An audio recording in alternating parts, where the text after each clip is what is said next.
At the end of December 2004, a tsunami with waves peaking well above 30 meters strikes South Asia, taking the lives of 280,000 people.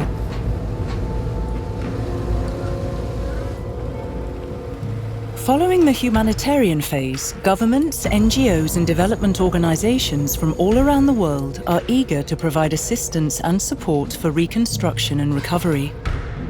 The number of countries and communities affected, the range of needs, and the large number of actors involved makes planning and coordination of immediate and long-term assistance extremely difficult. There was a clear need for better coordination of what the international community does. Also a clear need of involving the national authorities in developing these recovery plans. In 2008, the European Commission, the United Nations and the World Bank signed a joint declaration on post-crisis assessments and recovery planning. We signed today a very important agreement. Why? Because we think we want to work together much more closely in disaster and also in post-conflict situations. In the case of disaster-related crises, this tripartite agreement is executed via the mechanism of a post-disaster needs assessment, or PDNA. How does it work? International support to a PDNA exercise is mobilised at the request of a government affected by a natural disaster when it realises that the local capacities to undertake such an assessment are surpassed. Led by the affected government, with the support of the EU, the UN, the World Bank and other donors, the assessment estimates the economic and social needs of the affected populations, setting targets and a timeframe for the recovery process. The European Union is a key partner in this process, and its delegations around the world are deeply involved in the evaluations and technical work that need to be conducted. In 2014, 2 countries of the Western Balkans, Bosnia and Herzegovina and Serbia, were the place where very dramatic inundations took place. This was a very important moment for the EU, because we have been very much in a much more donor role in previous exercises. We have always been helping finance this post-disaster and post-conflict assessments. But in the case of the Western Balkans, we did more than financing. We really organized the response and organized the work, and was working very close together with our national authorities and partners in this region, with whom we work every day, because we are preparing them for accessions. So it was normal that we will be continued by their side in these dramatic moments. When a powerful earthquake impacted Nepal in 2015, the international community was better prepared to respond. This 25th of April, I probably will never forget. I just came home from a retreat with our team. We had a retreat in the vicinity of Kathmandu. Was just at home having a coffee, and then the earth started to shake. And it was a situation which was a mix of disbelief and actually also fear.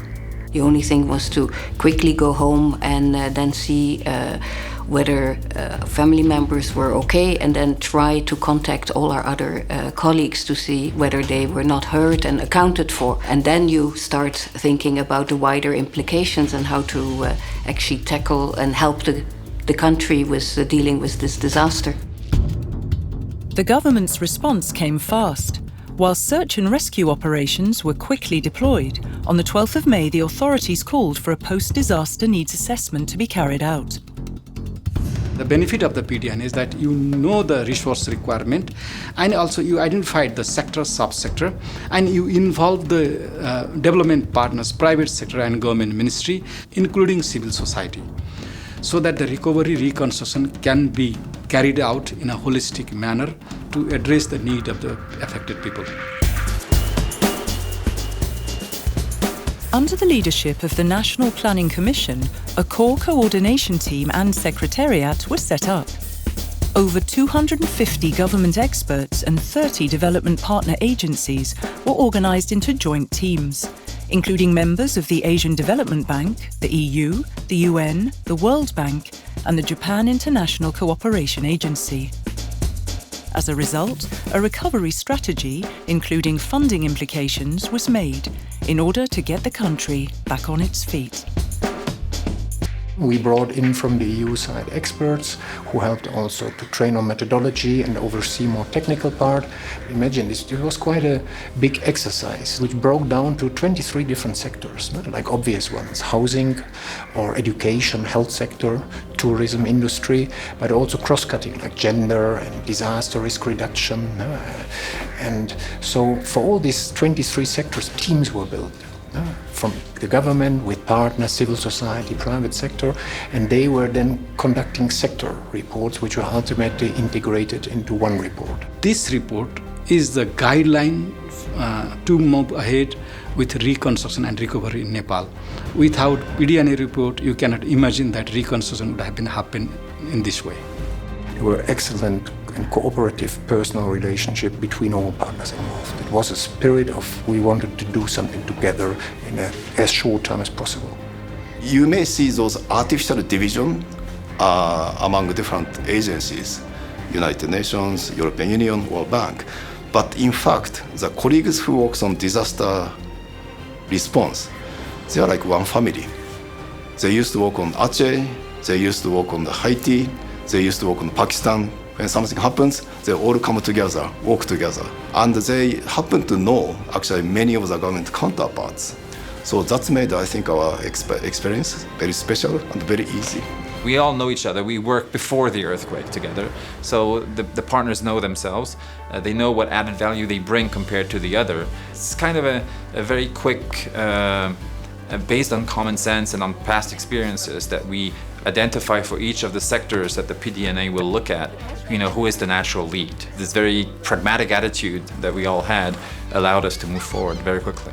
Between the end of April and the middle of June, it's very few weeks that go by, but we had a very solid document that allowed for a very successful resource mobilization exercise at the donors meeting, where a sizable amount of money was raised from the international community, which really gave not only a sense of we are going to be able to move forward on the recovery and on the reconstruction, but I think psychologically it's a great boost to the confidence that the government and the people of Nepal can have, because this proves to be a success.